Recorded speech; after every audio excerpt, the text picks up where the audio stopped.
witnessed from the Black Panther Party, because we essentially were anti-drug in our operations. I'd say, in my analysis and reflection and research, that there were mind control operations run against the Black Panther Party, as well as a lot of other operations, psychological warfare programs. And when I say chemical warfare, I'm talking about chemical substances like alcohol and cocaine.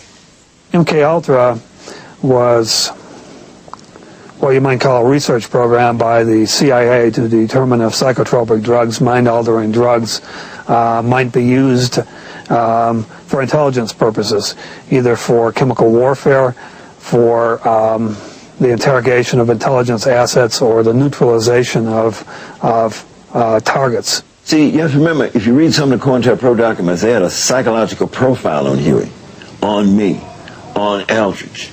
They knew they could use Huey, and they knew that they could trick Eldridge into a certain level of thinking. So, I mean, they had developed this over a period of time.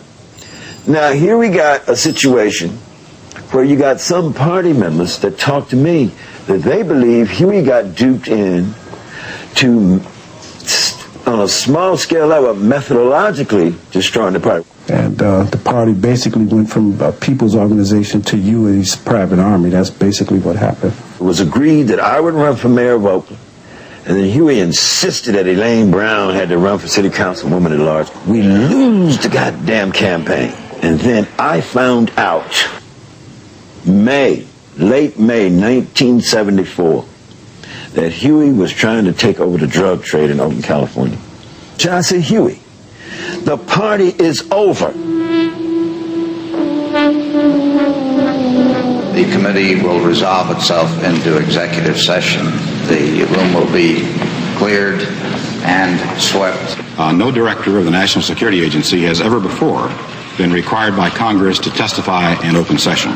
There is a great deal about the best intelligence service in the world that we would be proud to tell, to bring into perspective what we have had to say recently about the missteps or misdeeds of the past. I believe that I could go back over my experiences in the Justice Department and find some areas in which the Bureau is not fully accountable to me. Yes, Senator. William C. Sullivan, who retired as the FBI's chief investigator 6 years ago after a falling out with J. Edgar Hoover, was killed in a deer hunting accident in New Hampshire today. Sullivan was 65. Bill Sullivan, who was the #3 man in the Bureau in charge of Division 5 Domestic Intelligence, expressed extreme remorse to me about his role in suggesting an anonymous letter to Martin Luther King for Dr. King to commit suicide a week before he was going to be called upon to testify before the House Committee on Assassinations. He was out in a pasture near his New Hampshire home, and he was mistaken, supposedly, for a deer by a young man out hunting, and was killed. I understand from the news media that the son was an experienced hunter, and I don't know how an experienced hunter could mistake a man who's dressed in a red plaid jacket for the head of a deer. I mean, I have never seen a red deer, but, you know, maybe they're out there somewhere. But if I could get a virtuous woman,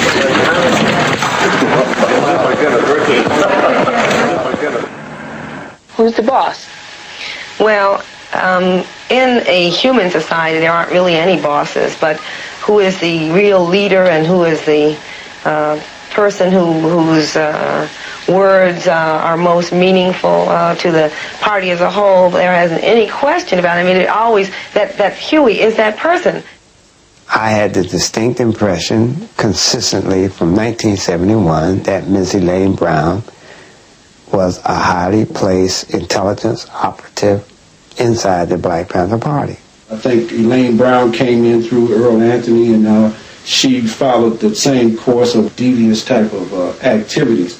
So I'm saying all this to say that they got involved with people and caused a lot of problems, but we was aware of it. We just wasn't aware of the extent that the LAPD, the federal government with its COINTEL, the CIA, FBI, we wasn't aware to the extent that these people were involved. She acknowledges in her own words, in her book, Taste of Power, that in fact she had been educated, groomed, taught at the hands of a longtime Central Intelligence Agency operative, J. Richard Kennedy, who anyone can find out about in David Garrow's book, The FBI and Dr. Martin Luther King. So many party members literally have told me they believe this, that this woman was connected some kind of way and got step by step, piece by piece, got Huey hooked over into some notion that he could get more money behind the scene if he step by step methodologically demised the Black Panther Party. We've always wanted to represent the will of the people. They're not interested in socialism at this time because they believe that they can get their just desserts in this capitalist system.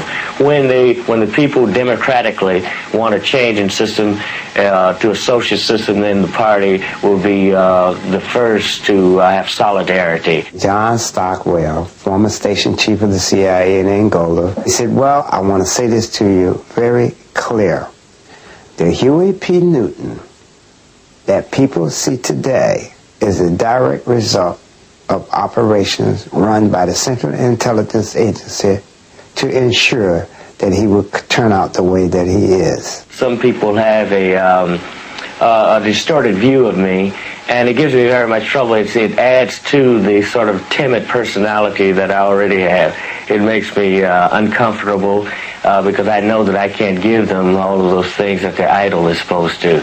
And I don't want to appear to them a fake, but I would just like to tell them that, you know, I'm just another regular human being.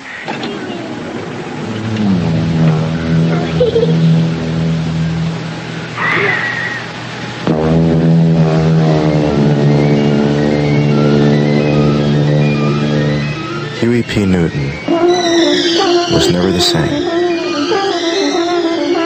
He eventually became Dr. Huey P. Newton, Ph.D. He eventually became a crackhead, and he eventually was assassinated in Oakland in 1989.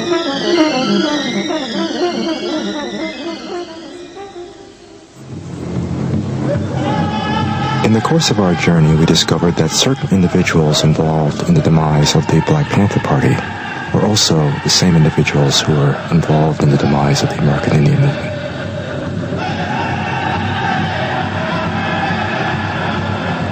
It began in 1973 after the Church Committee hearings, when they proclaimed that they were never going to execute covert operations against dissenting organizations.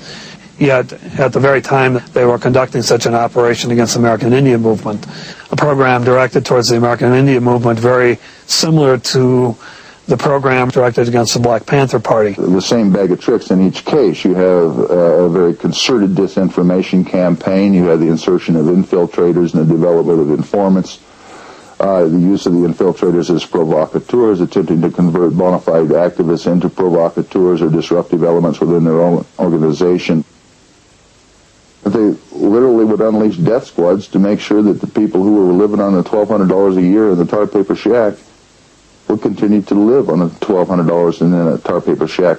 One of the personnel who were involved in persecuting and later framing Geronimo Pratt was also involved in the fabrication of evidence to convict Leonard Peltier. This was an FBI agent by the name of Richard W. Held. Well, Richard the Elder, which is Richard G. Held, was basically one of the architects of COINTELPRO. Strangely enough, both the father and son were involved in the operation on Pine Ridge, which led to the frame-up of Leonard Peltier on murder charges. Basically the paramilitary operations of 250 to 300 FBI agents, SWAT personnel, on the reservation for about a 3-month period of time to once and for all break the back of the American Indian Movement. Armored personnel carriers with heavy machine guns, M16s wearing camouflage uniforms, overflights by Phantom F-4 reconnaissance jets and Huey helicopters and remote sensing devices. It was very much